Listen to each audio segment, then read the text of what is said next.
So what I'm sharing with you here is the result of about 10 years work. 10 years of experimenting, of learning, of failing as well, celebrating successes. I can gladly share with you. So this is quite a condensed story, but those insights I just shared with you, I had to find ways to translate them into services or even products, because somebody needed to hire me for me to be able to actually bring that change, but also to be able to support in my own living, to run my company, because after all, I run a company. So to be a bit more concrete, I can share with you a couple of almost services I'm doing, activities that people hire me for. So let's go.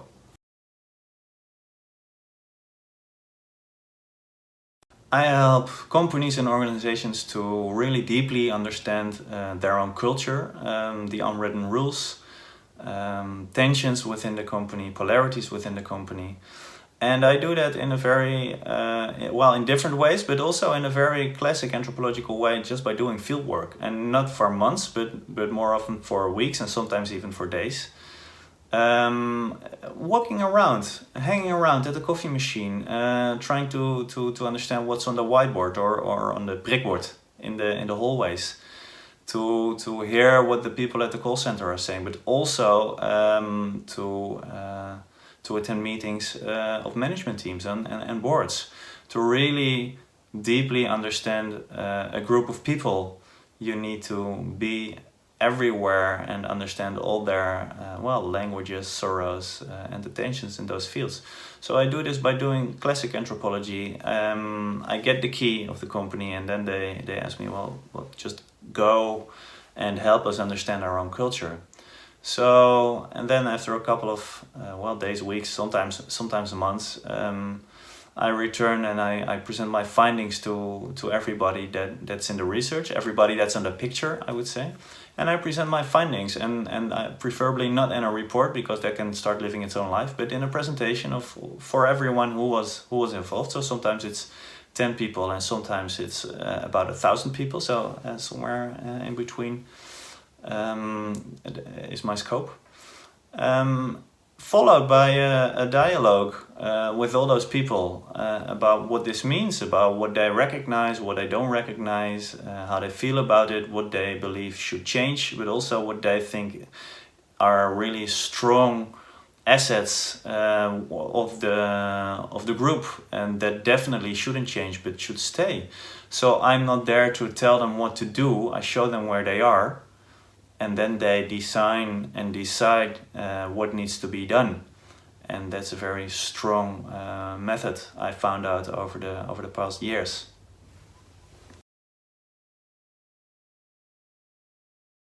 So what we also do is help people in organizations to make sense of where they are with dialogue. So I facilitate a lot of dialogue, which I like to call campfire sessions. And a campfire session stands in opposition to a Tuesday morning meeting under a systeemplafond with bad coffee and a very clear agenda. A campfire session is about people having meaningful conversations to each other about what they worry about, what keeps them busy. They're more transitional conversations than transactional. And if you think about a campfire session as a platform to share knowledge and wisdom with each other, imagine that a group of 10 people pools all the resources they have. So all their talents, all their expertise, all their experience, all their networks, or their financial means, everything, they pool their resources. Imagine the size of the problem they could solve. And now think about a group of 100 people, or even a group of 1,000 people pooling all their resources. Wow, then you can really solve a massive problem. So these campfire sessions are a platform to exchange and share all this wisdom, actually, to find the best solutions to the challenge that's ahead of this group of people. And in doing so, you enrich the decision-making process extremely. And you are able, if done well, to take much better informed and more clever decisions. The other thing that really works this way is that if you don't listen to minority voices, they don't just disappear, they go in some sort of an undercurrent. And this leads to a lot of hassle, sabotage, power struggles, often about themes and topics that you don't really understand why this comes up right now. But it's because something else isn't solved, because a voice isn't heard.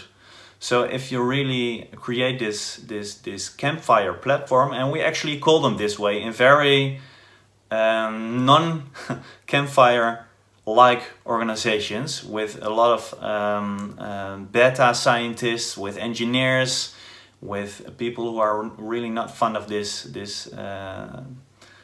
people who are really not fun is not the right way to say it, but really not comfortable with these kind of conversations, which are a bit, you don't know how they are going, you don't know what to prepare, it's a bit fuzzy, it's weird, it's kind of liminal, you don't really know what to expect.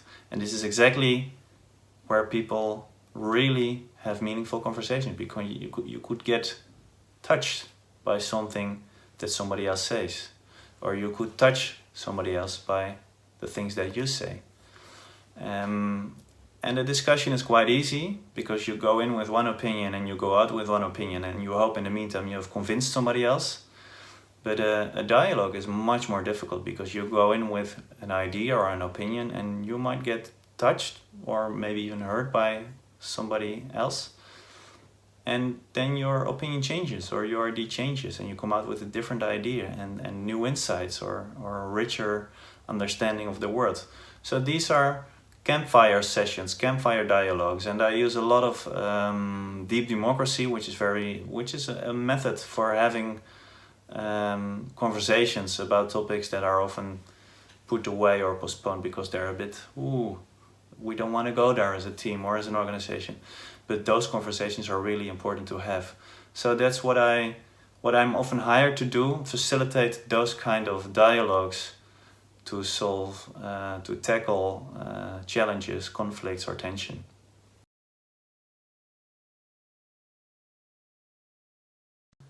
I'm often asked by organizations that realize that in order to embed sustainability into their organization, they need to work with people and with culture. And what I do with these organizations is design strategies for change, to find ways to both work bottom up, but also engage and involve leadership. I don't really like the word top down, but the top is also important for the change to materialize, to get real, as is the bottom up approach. So peer-to-peer influence is much stronger and often overlooked in organizations. But also designing narratives of change, because what story do you step into? What story do you offer people, employees to step into? And those stories are very powerful sense-making process, because we are wired for stories. So what story do you put into the world in terms of the change you want to achieve? And I also look together with teams of the organization to interventions, to approaches, to methods that might work to nudge the organization and the people within it a little bit into the right direction. And sometimes this works and sometimes it doesn't, and then we experiment with something new. So it's kind of a step-by-step process, and it's not, I don't deliver a blueprint solution. I much more deliver a backpack approach and some ingredients to learn to cook with and to become independent, so I can leave and start working on other projects with different clients and have an impact in that way.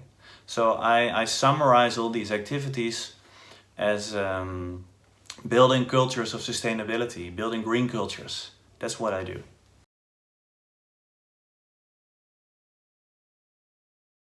And finally, I'm quite often asked as a keynote speaker or to give a masterclass on sustainability from an anthropological perspective, or on culture and culture change in a wider approach, leadership as well, and a very classic anthropological theme, I would say, is on diversity and inclusion, because this is also an important theme, but also a theme that has a lot of traction within society right now.